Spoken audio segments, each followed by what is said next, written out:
ഏതായാലും P V Anwar എന്ന് പറയുന്നത് നിലമ്പൂരിൽ വലിയൊരു ഫാക്ടർ തന്നെയാണ്. വളരെ പ്രാധാന്യമുള്ള ഒരു കാര്യം തന്നെയാണ്. ഷബീർ ഉമർ വിവരങ്ങൾ നൽകാനായി ചേരുന്നുണ്ട്. ഷബീർ, തുടക്കത്തിലൊക്കെ 75,000 വോട്ടുകൾ പിടിക്കും എന്നൊക്കെയാണ് പി വി അൻവറും ക്യാമ്പും പറഞ്ഞിട്ടുണ്ടായിരുന്നത്. അതിൽ നിന്ന് അദ്ദേഹം പിന്നോട്ട് പോകുന്നുണ്ടോ? ഈ അൻവർ പിടിക്കുന്ന വോട്ടുകൾ അത് ആർക്ക് തലവേദനയാകും?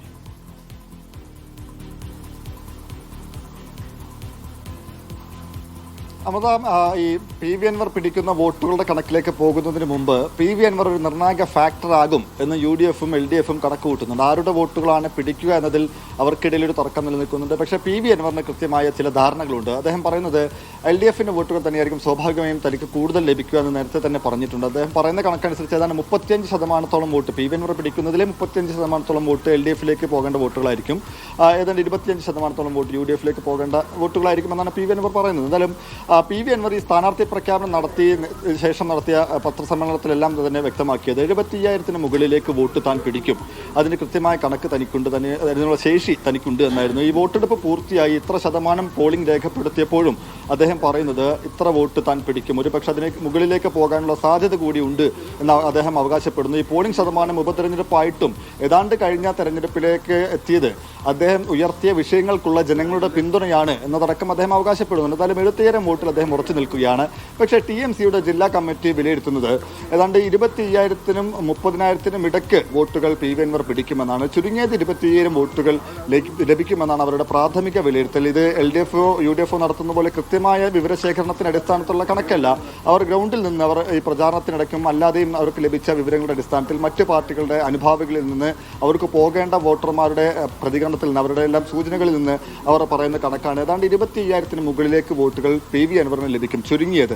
അതിൽ തന്നെ കൃത്യമായി ഓരോ പഞ്ചായത്ത് തിരിച്ച് അവർ കണക്ക് തയ്യാറാക്കിയിട്ടുണ്ട്. അവർക്ക് ഒരു കണക്കുണ്ട്. അതിൽ വഴിക്കടവ് പഞ്ചായത്തിലാണ് ഏറ്റവും കൂടുതൽ വോട്ടുകൾ പി വി അൻവറിന് അനുകൂലമാകുക എന്നാണ് അവർ പ്രതീക്ഷിക്കുന്നത്. നമ്മൾ നേരത്തെ അസ്ലം സൂചിപ്പിച്ചതുപോലെ വഴിക്കടവിലാണ് UDF ഏറ്റവും കൂടുതൽ ഭൂരിപക്ഷം ലീഡ് പ്രതീക്ഷിക്കുന്നത് എന്നുള്ളത് കൂടി പ്രധാനമാണ്.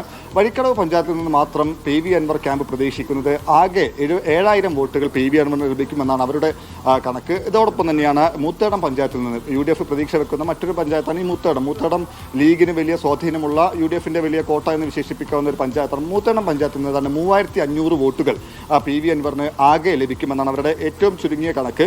ഒപ്പം തന്നെ എടക്കര, പോത്തുകല്ല് തുടങ്ങിയ പഞ്ചായത്തുകളിൽ നിന്ന് 2,000 വീതം വോട്ടുകളും ചുങ്കത്രയിൽ നിന്ന് 3,500 വോട്ടുകളും ലഭിക്കുമെന്ന് പ്രതീക്ഷിക്കുന്നു. അതിൽ തന്നെ അവർ എടുത്തു പറയുന്ന ഒരു കാര്യം ലീഗിന് പോകേണ്ട അല്ലെങ്കിൽ ലീഗ് അനുഭാവ വോട്ടുകൾ കൂടി പി വി അൻവറിന് അനുകൂലമാകും എന്നുകൂടി അവർ പറയുന്നുണ്ട്. അമരമ്പലത്ത് 2,000 വോട്ടുകളും നിലമ്പൂർ നഗരസഭയിൽ 3,000 വോട്ടുകൾ മാത്രമാണ് പി വി അൻവറിന് ലഭിക്കുന്നതായി അവരുടെ കണക്കുകൾ. അപ്പോൾ ഈ കണക്ക് നോക്കുമ്പോൾ ഏതാണ്ട് 25,000-ന് മുകളിലേക്ക് അവരുടെ കണക്ക് പോയിട്ടുണ്ട്.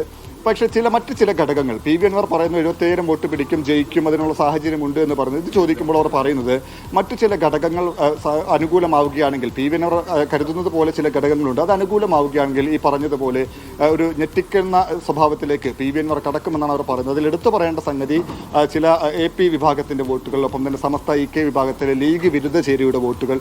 ഈ നിലയ്ക്ക് ഒപ്പം തന്നെയാണ് ആര്യാടൻ ഷൗക്കത്തിനോട് വിരോധമുള്ള കോൺഗ്രസിലേക്ക് പോകേണ്ട അല്ലെങ്കിൽ UDF-ന് കിട്ടേണ്ട വോട്ടുകൾ എന്നിവയടക്കം അനുകൂലമായി പി വി അൻവറിലേക്ക് ലഭിക്കുമെന്നാണ് അവരുടെ കണക്കുകൂട്ടൽ. അത്തരം ചില ഘടകങ്ങൾ അനുകൂലമാവുകയാണെങ്കിൽ ഒരുപക്ഷെ ഒരു ഞെട്ടിക്കുന്ന വോട്ട് പിടുത്തത്തിലേക്ക് പി വി അൻവർ കടക്കുമെന്നും അവർ വിലയിരുത്തുന്നുണ്ട്. പക്ഷേ ഇതൊരു പ്രാഥമികമായിട്ടുള്ള വിലയിരുത്തൽ മാത്രമാണ്. ഞാൻ നേരത്തെ സൂചിപ്പിച്ചിരുന്നു, ബൂത്ത് തലത്തിൽ കണക്കെടുത്തോ അല്ലെങ്കിൽ അവരുടെ പ്രതിനിധികൾ ബൂത്തിലിരുന്ന് വോട്ടർമാരെ നിരീക്ഷിച്ചോ മറ്റോ മനസ്സിലാക്കിയ അല്ലെങ്കിൽ അവരുടെ ആളുകൾ വോട്ട് രേഖപ്പെടുത്തി എന്ന് ഉറപ്പിച്ചോ പറയുന്ന കണക്കല്ല, അവർക്ക് ഗ്രൗണ്ടിൽ നിന്ന് ലഭിക്കുന്ന വിവരങ്ങളുടെ അടിസ്ഥാനത്തിൽ പറയുന്ന കണക്കാണ്. ഒപ്പം തന്നെ ഇതിലെടുത്തു പറയേണ്ട മറ്റൊരു സംഗതി, തൃണമൂൽ കോൺഗ്രസ് മണ്ഡലത്തിൽ ഒരു സർവേ നടത്തിയിരുന്നു. ഈ തെരഞ്ഞെടുപ്പിനോടനുബന്ധിച്ചൊരു സർവേ നടത്തിയിരുന്നു. അപ്പോൾ പി വി അൻവർ ഉയർത്തിയ വിവിധ വിഷയങ്ങൾ, പ്രത്യേകിച്ച് പോലീസിലെ RSS വൽക്കരണം അടക്കമുള്ള അദ്ദേഹത്തിന്റെ ആരോപണങ്ങൾ, അത്തരം വിഷയങ്ങൾക്ക് ജനങ്ങളുടെ പിന്തുണയുണ്ട് എന്നാണ് അവരുടെ സർവേയിൽ കണ്ടെത്തിയിട്ടുള്ളത്. ആ നിലയ്ക്ക് ഇദ്ദേഹം പിടിക്കുന്ന 25% വോട്ട് ഈ പി വി അൻവർ ഉയർത്തിയ വിഷയങ്ങൾക്ക് ലഭിക്കുമെന്നാണ് തൃണമൂൽ കോൺഗ്രസിന്റെ സർവേയിൽ കണ്ടെത്തിയിരിക്കുന്നത്. അപ്പോൾ ഇത്തരം ചില അനുകൂല ഘടകങ്ങൾ കൂടിയുണ്ട്. അപ്പോൾ പി വി അൻവർ വെറുതെ ഒരു ഊഹാപോഹ കണക്കുകൾ പറയുകയല്ല,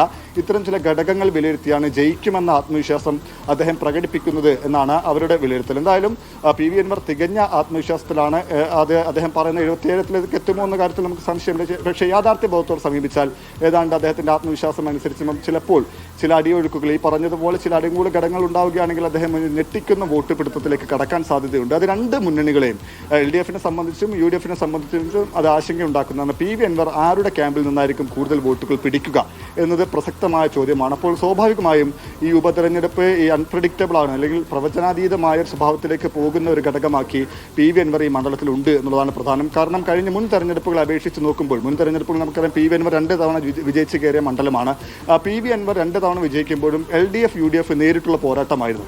ഈ 2 തവണ ഇവിടെ നിന്ന് വിജയിച്ച് അത്യാവശ്യം ജനങ്ങളുമായി ബന്ധമുള്ള, അദ്ദേഹത്തിന് ഈ മണ്ഡലത്തിൽ സ്വാധീനമുണ്ട്, ആ നിലയ്ക്ക് ബന്ധങ്ങളുള്ളയാൾ മറ്റൊരു കക്ഷിയായി മത്സരിക്കുന്നു, LDFനെയും UDFനെയും കൂടാതെ മത്സരിക്കുന്നു. അപ്പം തന്നെ വലിയ ആത്മവിശ്വാസം പ്രകടിപ്പിക്കുന്നു. അപ്പോൾ അത്തരമൊരു സാഹചര്യത്തിൽ നടക്കുന്ന ഈ തെരഞ്ഞെടുപ്പിൽ, ഉപതെരഞ്ഞെടുപ്പിൽ വോട്ടുകൾ ഏത് നിലയ്ക്കായിരിക്കും പോവുക എന്ന കാര്യത്തിൽ കൃത്യമായൊരു വിവരം ഈ വോട്ടെണ്ണുമ്പോൾ മാത്രമേ മനസ്സിലാവുകയുള്ളൂ. അത് 23-ാം തീയതി വരെ കാത്തിരുന്ന് കാണേണ്ടി വരും. ഇപ്പോൾ ഈ പറയുന്നത് പോലെ LDF വലിയ പ്രതീക്ഷ പറയുന്നില്ലെങ്കിലും, ജയിക്കുമെന്ന് പറയുന്നുണ്ടെങ്കിലും വലിയ ഭൂരിപക്ഷം പറയുന്നില്ല. പക്ഷേ UDF ജയിക്കും, വലിയ ഭൂരിപക്ഷം കൂടി അവകാശപ്പെടുന്നു. അതേസമയം തന്നെയാണ് PV അൻവറും ഇത്തരത്തിൽ ചില അവകാശവാദങ്ങൾ ഉന്നയിക്കുന്നത്. പക്ഷേ ചുരുങ്ങിയത് 25,000 വോട്ടുകൾ പിടിക്കുമെന്നാണ് TMC ക്യാമ്പിന്റെ കണക്കുകൂട്ടൽ. അത് ആർക്കായിരിക്കും തിരിച്ചടിയാവുക, ആർക്കായിരിക്കും അത് ഗുണം ചെയ്യുക എന്ന് കാത്തിരുന്ന് കാണേണ്ടി വരും. അമൃത.